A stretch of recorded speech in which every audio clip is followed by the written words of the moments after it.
Okay, we're going to come into the house now. I always have her sit and wait at doorways like this. Okay. And we have a dog in the back of the house here that's barking, so I'm going to walk over here and close this door. Okay. And I'm just having Mabel come with me. He's practicing my leash walking. Sit. Having her sit at the door. Okay. You'll see all this in a minute. Come on.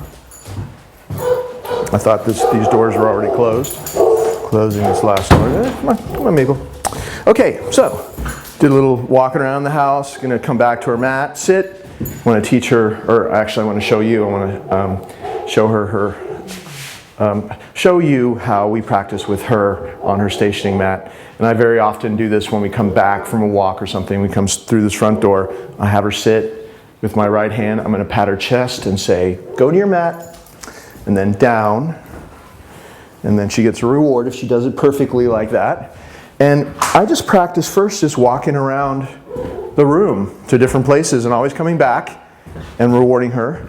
Good. Come in front of her on the mat. Make sure you're putting it between her legs on the mat.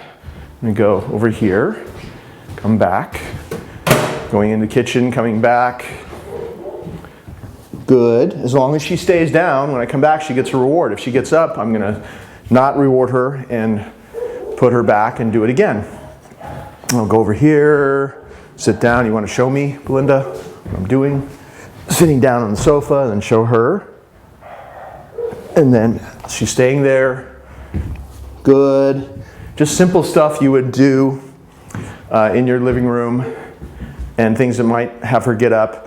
Everything she learns on this mat carries over to outside. So the fact that she's staying down on the mat here gives her a much stronger downstay out in public with wherever you may go or whatever happens around her. In fact, she learned this first. This is the first thing I taught her.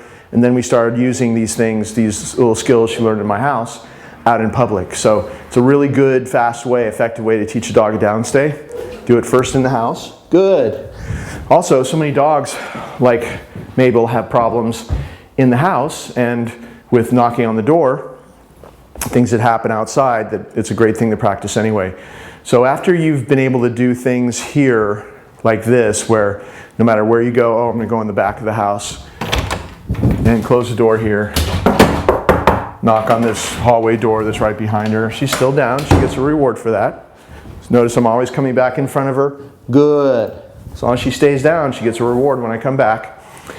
So once she's good with just you walking to different parts of the house, walking past, coming back, she doesn't get up anymore, then you can do more difficult things. Now, just before I move on, if she does get up, the leash is out here. Nope!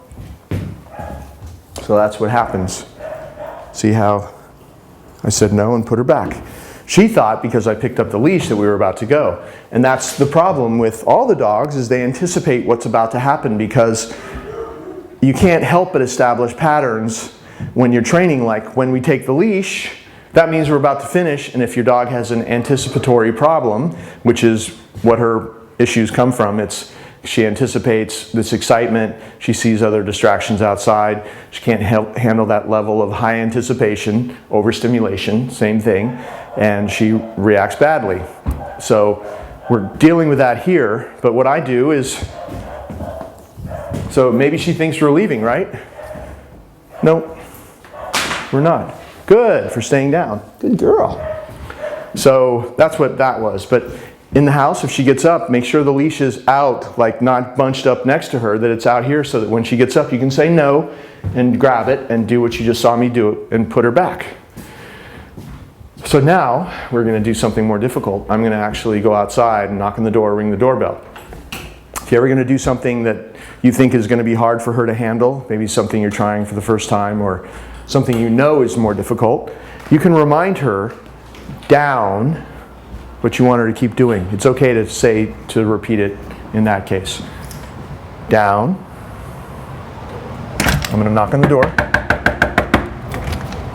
Oh, she's still there. Great. She gets a reward. Good. Now if I'd come back in and she'd met me at the door, or she was standing up, I'd say no. I'd take the leash, I'd lead her back, put her back, no reward, and do it again.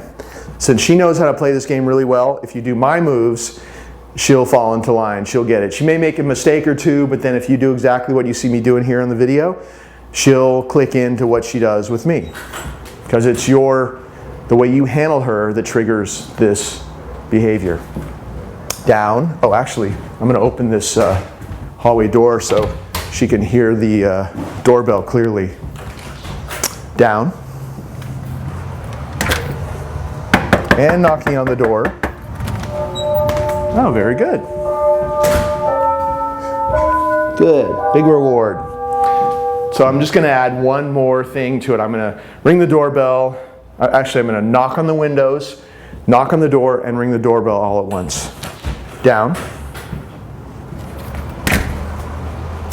Banging on the windows. She can see my shadow through the windows. Knocking on the door, ring the doorbell. Very good. Double reward for that. Good. Handful of stuff. Whenever she does something exceptional, give her a bigger reward. If she's just doing the usual stuff, the regular sitting at doorways or curbs like she's done a million times, just a normal piece or just a pat on the head and good. But she knows the difference between portion, and she knows that she did something, whatever she did, she got a bigger reward for that, so she'll remember, hey, I definitely want to do exactly the same thing next time because I want to get that bigger treat. So to take her off the mat, pick up the leash just like you would out in public. Of course, you would never drop the leash in public, but you have the leash. Stand next to her, pat your leg and say, okay. And she'll walk with you then.